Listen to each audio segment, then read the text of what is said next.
much here.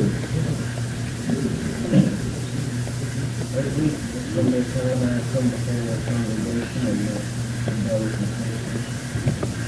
There's nothing on my mind. Meditate upon it, whether I be Christian. In our lives, and that's what God. I couldn't help but think that I don't want to hurt nobody or stand up and make a claim on that, but I couldn't help but think more of these brothers that everybody here now, going pretty well, together, and pray together, and seeing the things that we need to work harder tonight. Maybe we begin to think, about our Father's business. Are we praying enough? Yeah. To come here tonight to get a blessing? Or do we come here tonight to the things on our mind we're going to do after the service? We got that on our mind, we have come in the wrong way. So many times that we go, we've got things on our mind. Now, how long will a service last? I've got to go home and do this and do that. Or I'm expecting this one or that, and then you can't sit until the meeting is over. But children of the Lord, if we sitting here in the stands, I believe it'll be a different story. We want to sit right here all night long as you do it. So I'm guilty myself sometimes of what I'm telling you now.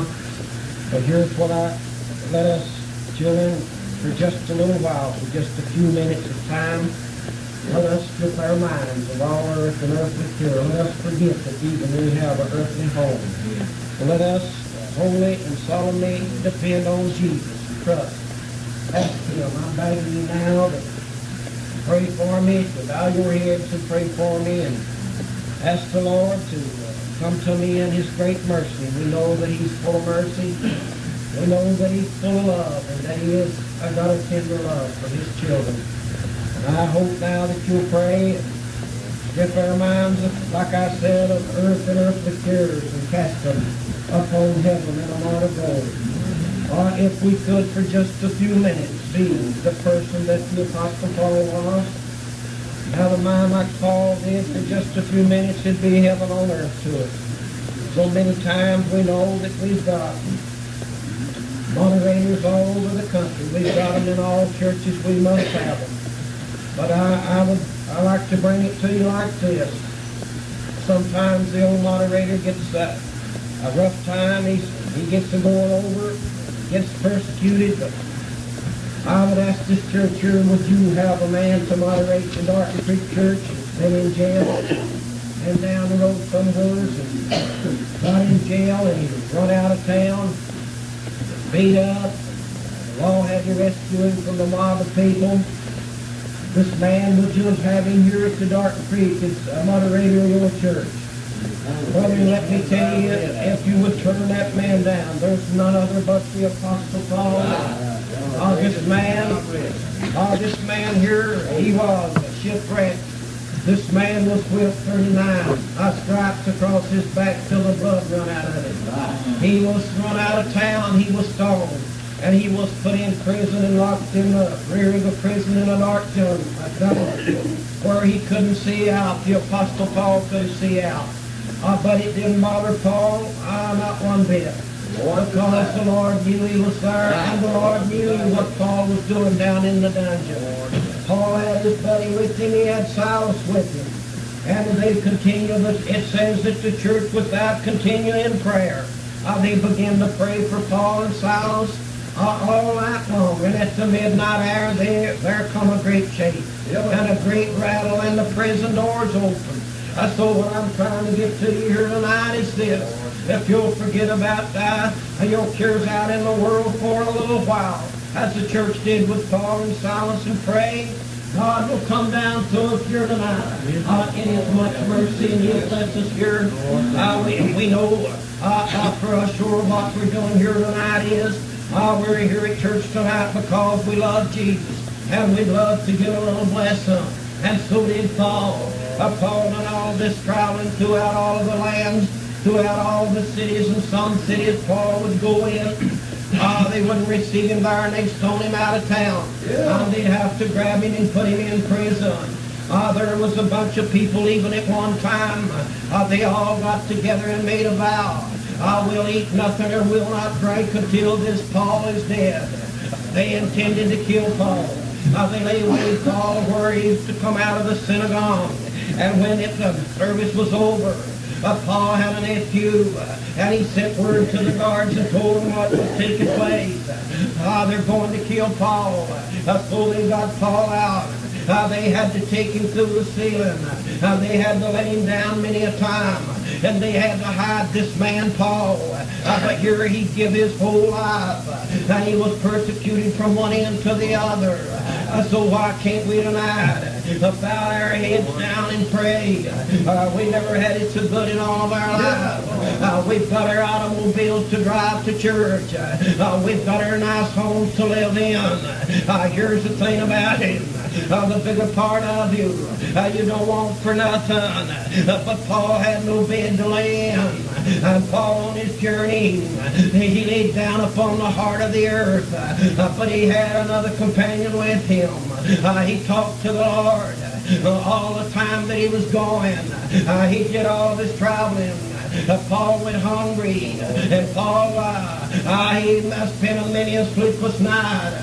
We don't have to do that. But sometimes, when we're laying upon our bed, our burdens get heavy upon us. We begin to pray to this great God, and we ask Him for many things. But sometimes we ask Him in a wavering tongue, and He won't hear us.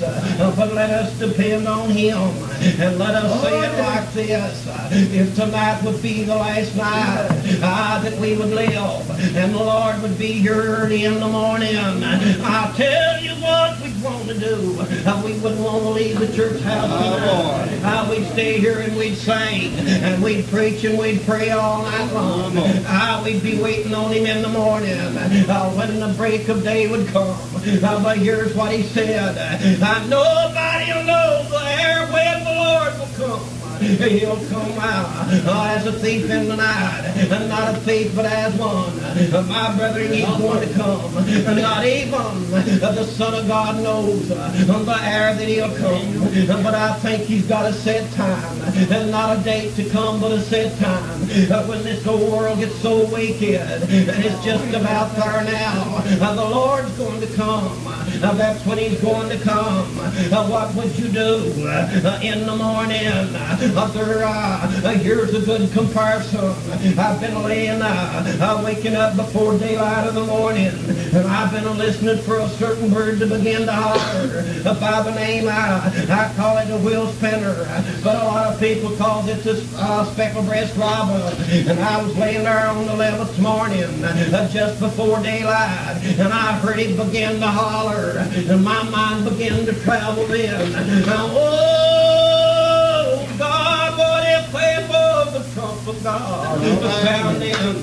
What would we do if that was the trump of God? Oh, no doubt my children were sound asleep, but I was laying there awake with worries and trouble on my mind. Oh, but thanks be to God, some sweet days, they're all going to be over with. And then when we will be satisfied in the morning, what morning you talking about? The morning of the resurrection. We're going to have trouble here on earth, but here's going to come a time in our life. Oh, give me my troubles here on earth, but give me Jesus in the morning, and it's all over. Oh, people, listen. If you've got any thoughts to sow at me, oh, I believe the Lord will show me. He has for about 21 years. He showed me.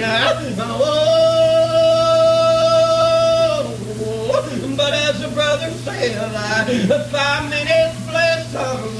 But the Lord is worth it all. You know why I'm here tonight.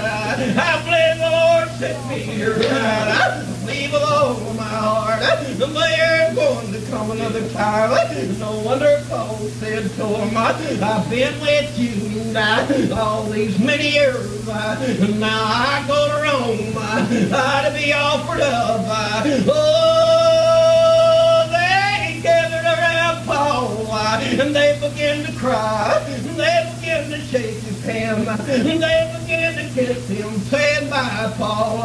Oh, children, today we'd be better with each other. Be good to each other. Oh, we'd have more blessings in the churches throughout the world. Oh, but here's the way I feel about it. Here's the way I feel. Wouldn't care to see him coming now. Oh, look around you here tonight. You might say, "Lord, where is my wayward children tonight? They may be on the dance hall floor somewhere. I don't know where my children is tonight. But here's the thing about it. God knows all about it. He knows where they're at tonight. He knows where we're at tonight. He knows why we're here. Now don't you want a good blessing tonight before you lay down to sleep? There's not but one way to get a blessing, and depend on God. Oh, some nights I dread going to bed. Lay upon my pillow, lay and worry and cry. But here's the thing about it. Many a time I look out my window to the stars above, and I'll say, "Lord, are you coming tonight? Oh, Lord, are you coming in the morning?" When I wake up in the morning, long many hours before daylight, I begin to meditate. Lord, what would the people do if they hear that dreadful sound? If they hear the trump of God? Oh, children, the old graveyard will burst open. Oh, God, the saints of God would come out. Talk about a song. We sung a song here in the old church. Oh, but wait till in the morning when the trump of God shall sound. You'll hear a song you've never heard before, and you'll hear a sound you've never heard before. Here's the point about it. For 20 long years now, I've been standing here telling the people about Jesus. And as the old prophet said, soon you'll hear my voice no more. Why won't you hear it? Oh, God, I'm going to meet my reward when they take me upon the old Damron graveyard. Lay me to rest there. Oh, I'll not sleep always. Oh, for just a little while. Here's the way according to the Bible that it'll be, children. You lay down tonight. If you're blessed to wake in the morning, that's just a little while. Oh, but to the children of God, though they've been dead for 1,000 years, just one night. I'm blessed that night. I'm blessed that rest is coming. Oh, we'll rest from our labor in the morning of time. Do you think, oh, Brother Paul, his sepulture is with us to this day? You'll get up with him, Brother Dempsey. You'll get up with Peter, Paul, and James. You'll get up with them all. Oh, but you'll meet a man. Us all paid ever done. You'll meet a man. Oh, when the eastern sky shall roll back and a break open, coming with his 10,000 angels, there'll be the Son of God. You talk about time. Shouldn't we be ready for that day when the trump of God will sound? Oh, sometime we ever dreamed in our vision. I had a sweet vision, Brother Mose. You knew my mother. Had a sweet vision of my mother. I saw her come forth from the grave. Oh, she wasn't gray-headed anymore. Oh, she didn't have on tacky clothes anymore. Oh,